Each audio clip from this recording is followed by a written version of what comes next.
నమస్కారం అండి. ఎక్కువగా మీరు అందరు కూడా రాజ్యసభ ఎవరికి ఇస్తారా అనే ఆతృతతో ఉన్నారు. అది డెఫినెట్గా మేము ప్రెస్ రిలీజ్ ఇస్తాం.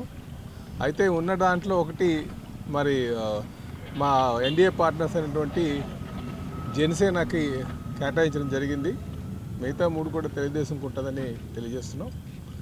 అలాగే ఇప్పుడు ఇంతసేపు కూడా ఎక్కువ డిస్కషను ఈ 2 సంవత్సరాలు ఎన్డీఏ అభివృద్ధి చేసినటువంటి దాని మీద డిస్కషన్ జరిగింది. అలాగే దాన్ని ప్రజల్లోకి ఏ విధంగా తీసుకువెళ్ళాలి, ఎందుకంటే రేపు 12వ తారీఖు వస్తే 2 సంవత్సరాలు పూర్తవుతున్నటువంటి నేపథ్యంలో, అలాగే కేంద్రంలో బీజేపీ పార్టీ నరేంద్ర మోడీ గారి సారథ్యంలో మరి 9వ తారీఖుకి 2 సంవత్సరాలు పూర్తి అవుతున్నటువంటి నేపథ్యంలో ఉమ్మడిగా తీసుకొని కార్యాచరణ రూపొందించుకున్నాం. దాన్ని ప్రజల్లోకి తీసుకువెళ్ళాలి అని చెప్పి నిర్ణయం తీసుకున్నామని చెప్పి ఈ సందర్భంగా తెలియజేస్తున్నాం. అలాగే ఇందులో 3 పార్టీలు కూడా రేపు 9వ తారీఖున తిరుపతిలో వెల్ఫేర్ మీద, అలాగే 12వ తారీఖున అమరావతిలో గవర్నెన్స్ మీద, 15వ తారీఖున విశాఖపట్నంలో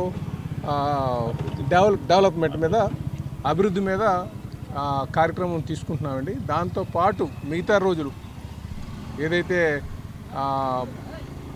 13వ తారీఖున 16, 17, 18, 19, 20 తారీఖున డిస్ట్రిక్ట్ లెవెల్లో అటు మంత్రులు, ఎమ్మెల్యేస్, శాసనసభ్యులు అందరూ కలిపి ఈ అభివృద్ధి కార్యక్రమాన్ని తీసుకెళ్తామని చెప్పి తెలియజేస్తున్నామండి. ఆ స్కెడ్యూల్ అంతా కూడా మీకు త్వరలోనే రిలీజ్ చేస్తాం.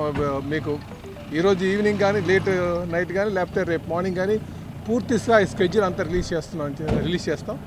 అయితే ఈరోజు ముఖ్యంగా ఇది ఈ 2 సంవత్సరాల అచీవ్మెంట్ని ప్రజల్లోకి తీసుకువెళ్ళాలన్న దాని మీద ఎక్కువగా చర్చించుకోవడం జరిగిందని చెప్పేసి ఎన్డీఏ పార్ట్నర్స్ మధ్య చర్చ జరిగిందని చెప్పి ఈ సందర్భంగా తెలియజేస్తున్నాం. దీంతోపాటు స్పెషల్ ఇంటెన్సివ్ రివిజన్ ఏదైతే ఓట్ల కార్యక్రమం ఉందో దాని మీద కూడా డిస్కషన్ జరిగిందని చెప్పి తెలియజేస్తున్నాం. నమస్కారం.